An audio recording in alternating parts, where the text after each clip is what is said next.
If Mona Kimra is the real-life Chun-Li, then Suzuki Maria is basically Goku in a woman's body. And look, I don't say that lightly. This woman is an absolute savage. She throws punches like there's no tomorrow. She walks people down with one goal in mind, putting them to sleep. She's beauty and the beast rolled into one. So today, we're breaking down her most brutal fights to figure out exactly why she's got a reputation as the most violent woman in Japanese combat sports. This is Ring Zone. Hit that subscribe button and let's get into it. At Knockout 57 back in September 2025, Mariya squared off against fellow countrywoman Ira, who, I'll be honest, looked pretty relaxed before the bell. But the second things kicked off, and she felt that raw Mariya power up close. Yeah, that confidence evaporated real quick. Right out of the gate, Mariya was throwing heat, huge overhand rights. Then she started stringing together combinations, and poor Ira was in serious trouble. And to cap it off, Mariya just swept her clean off her feet. This was peak Mariya Suzuki, and the wild part is she barely broke a sweat doing it. But this next one, this one's gonna have you jumping out of your seat. At Knockout 62 in March 2026, Mariya stepped into an MMA fight against Reena Tyson. Now, Tyson was exactly as advertised, a brawler just like Suzuki, someone who only spoke one language, and that language was violence. The thing is, Mariya had already mastered it. And man, these two went to war. This wasn't some slow, plodding, technical chess match. This was fire from both sides. Mariya and Reena were trading punches and kicks like they were handing out Christmas presents, and both of them were connecting. After 2 rounds in the books, it came down to one simple question. Who's gonna last longer? And come on, you already know the answer. Yep, the Goku of women's combat. Honestly, Mariya's whole MMA run has been pretty savage, and her fight against Song Yokyong at Angels Fighting is more proof of that. The bell rang, and Suzuki just marched straight at Song like a tank packed with explosives. Within seconds, you could tell Song was already regretting signing up for this one. The female Goku wasn't about to let off the gas. Then came the hailstorm, punches raining down from the top. Song went down and stayed down, and she had that look on her face like she couldn't even process what just hit her. This was no ordinary soccer mom.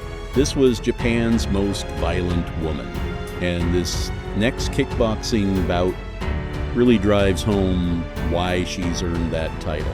In her K1 flyweight match against Rako Sakry, Mariya was operating on a whole other level. She took control of the pace immediately, pressing forward and forcing the action from the opening bell. And you can just see it, the way she closes the distance and lands. Rako spent most of the fight backpedaling, staying careful, doing everything she could to avoid getting sucked into a firefight. But here's the problem with running from Mariya. Every time Rako tried to create space, Mariya was right there. There was nowhere to hide. She'd cut off the distance and keep landing clean shots. I mean, wow. Now, credit where it's due, Rako was tough. She stayed defensively sound and made Mariya earn every single shot she landed. That's no small thing.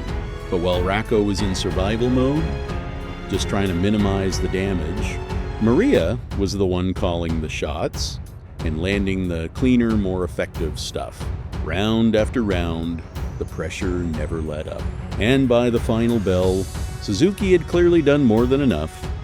The aggression, the activity, the cleaner striking, all of it. The judges saw it the same way, and Mariya walked away with a well-earned unanimous decision. Told you. Now let's rewind to the summer of 2024, when Suzuki Maria took on Lee Jeon in a Japan versus Korea kickboxing bout. And honestly, this one turned into an instant classic.